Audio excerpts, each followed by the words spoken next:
to live visuals from Langlaagte, just south of Johannesburg, where an unknown amount of illegal miners are trapped underground. Just horror on the faces of family members. We do have some developments this evening. One man brought to the surface. Let's cross now to our reporter, Chriselda Lewis. I believe she can now hear us live at that disused mine near Langlaagte. Chriselda, what's the latest?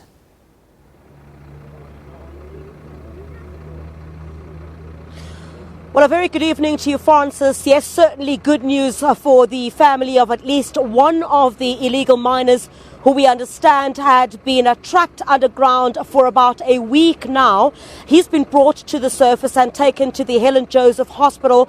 Like you mentioned earlier, he is in a critical condition, but of course, once he then does recover, he will face charges relating to illegal mining, like the rest of those who were arrested a bit earlier on this afternoon.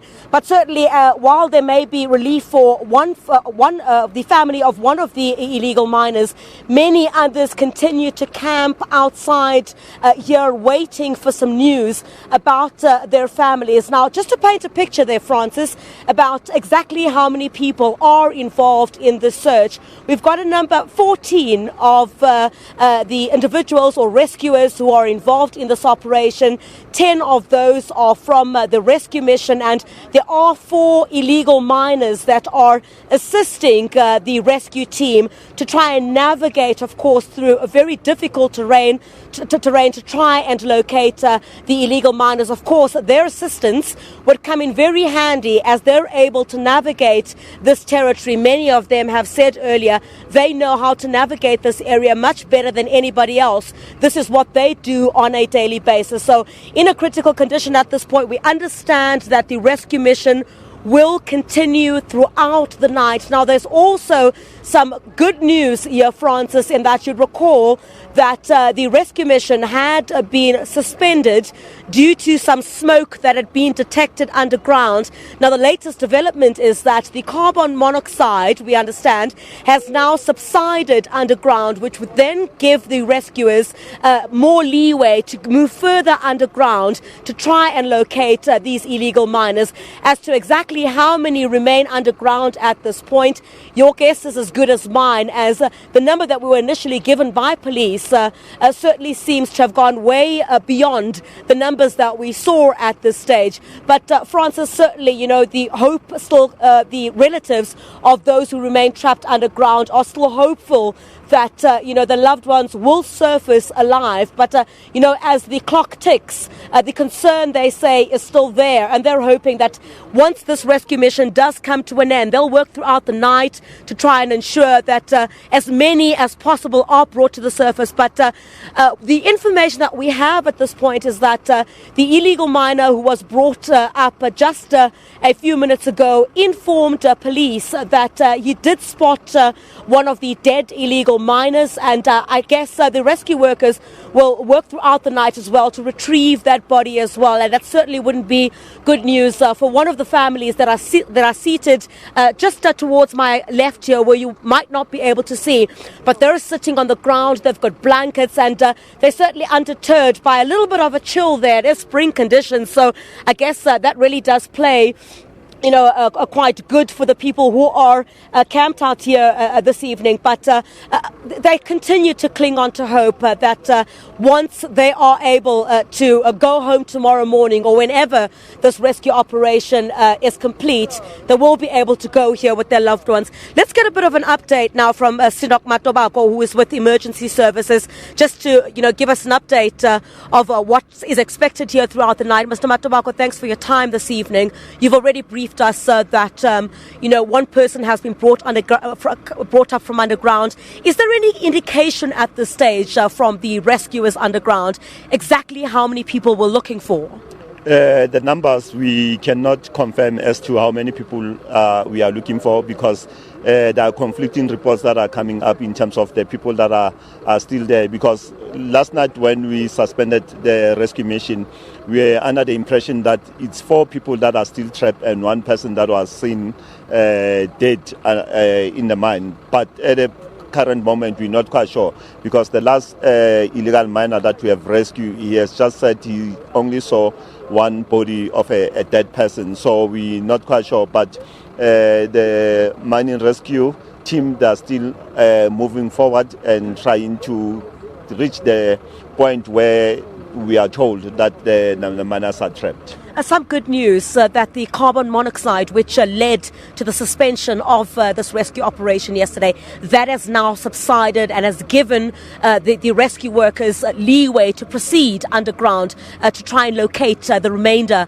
of the illegal miners who might be in difficult conditions there. Yeah, that was the positive feedback that we have received from them, because where they are now, they actually reached a point where yesterday they encountered carbon monoxide, and at that point that they've reached, there was no carbon monoxide experience. So they are moving further, but they keep on assessing, with the equipment if whether there's any carbon monoxide. But now we haven't received any information to confirm that they have actually encountered carbon monoxide. So they are proceeding and moving forward.